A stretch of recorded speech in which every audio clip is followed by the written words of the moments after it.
Yesterday, the Sunday Times Rich List 2010 was published. According to the annual report of the biggest earners in the country, the collective wealth of Britain's top 1,000 richest people has now increased by almost a third in the past year, and that's despite the recession.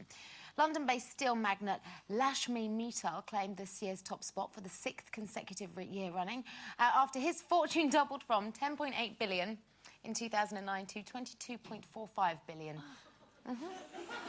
Russian oil tycoon Roman Abramovich polled second position, and the Duke of Westminster was third. So, ladies... Oh, I know, look, we're all just sat here green with envy. When it comes to other people's money, are you really interested? And do you think it's an OK subject to discuss? Or is it vulgar? No, I don't, that rich list business. You know, money is not everything, is it? No, I don't think it is, though. And people laugh about, you know, actors and say, you know, why do you do it? And they always think of the rich, famous ones. But actually, most of us do it because we just love getting up and showing off, basically. But my mum and dad were very much of that. And we weren't rich at all, but very much of the school that you just don't ask people about money at all. It's not part of the... It would never have entered the conversation at all. And whatever you did, you had to work for it. And all, you know, and my dad spent hours trying to teach me the value of money and failed miserably. And I've never... You know, I've spent it. If I've got it, I spend it. But I think we have a class system in this country whereby, you know, my parents' age group, you had aristocracy who you assumed were rich, and you had working people who you assumed were poor. Well, actually, it doesn't work like that anymore because we all chase the god money now, so, and everybody wants to know what everybody's earning. And most people you expect to have money don't have money anymore. Exactly. You know, chances are, if you own a stately home, you're going to be absolutely breathless because it's a money pit, isn't it? Potless. I love that term, potless. Nothing in your pot. That rich list just annoys me because I just don't believe it. You know, I do think that most of the time, you know, the numbers are just plucked out the air. How can they possibly know what people's fortunes are? I mean, but people are endlessly fascinated by it. I am not interested in the list, but I am endlessly fascinated by other people's wealth. And you ask them. And I do ask them, yeah.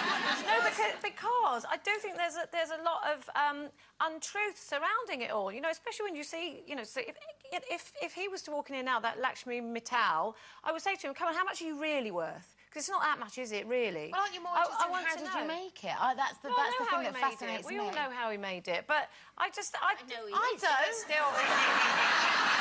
Steel. Yeah, but how do you make steel pay? Money there's loads of it. Sell it and money makes money. Once you get beyond that point of paying back, which I never have, you know, paying back what you owe from the last lot, money makes money. That's the thing, really, But what intrigues me more than anything is how people lose it. How people get through it, because you know you do tend to think that people have got more than they say they have, because a lot of people lie about money as well. You know, about what they get paid and how much they've got stashed away, and then suddenly they're bankrupt. You think, ha-ha, where's it gone? So you know, I wouldn't mind asking people. I don't think it's particularly vulgar. I think people might be quite offended by it, but in America, no one cares. They talk about money all the time. Here, we do have this strange conservatism when it comes to talking about money, but I'm happy with it. I've got massive respect for money, and I grew up learning that because we didn't have much. Yeah. So everything that I earn, I know exactly where every penny goes. And although I'm not mean in any way, I spend my money because I believe that money has no worth unless you spend it. What's the point in stashing it away? I do not waste it, and I hate seeing money wasted. That's why I keep going on about it. I use my vouchers in the pizza place down the road. I do. It's like Alan Sugar's in the room, isn't it? But, you know, I mean, I have a massive respect for the wealthy, especially those who have created their own wealth.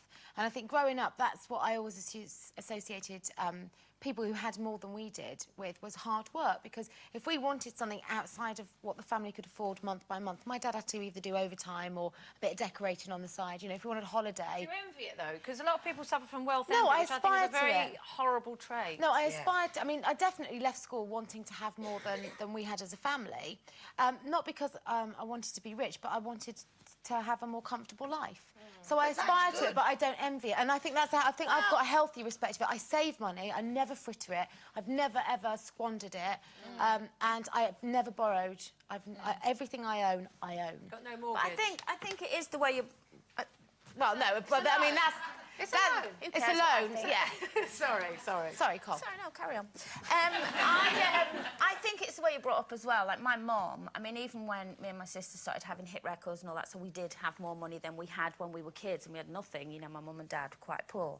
But my mum, she could never justify going out and spending thousands of pounds on something when she could get it down Mickey's Market or whatever. Which for is a strange, because tenner. she probably could have afforded to with the way you Absolutely, girls were but working. yeah, but it's kind of... I've kind of grown up a bit like that now, whereas even if I could afford something, say I saw a pair of shoes and they were a ridiculous amount of money, even if I could afford it, I've got that inbuilt thing with my mum that I just cannot justify spending that money on a pair of shoes. No, but I think that's right. Then people who think it's their right now, lots of people think it's their right to have everything, whether they can afford it or not. Have money they don't have, that's how they become bankrupt. I do, you know, I do think you're all great not having money envy, but I really do. Well, if you do, here's your chance to get your hands on some cash in this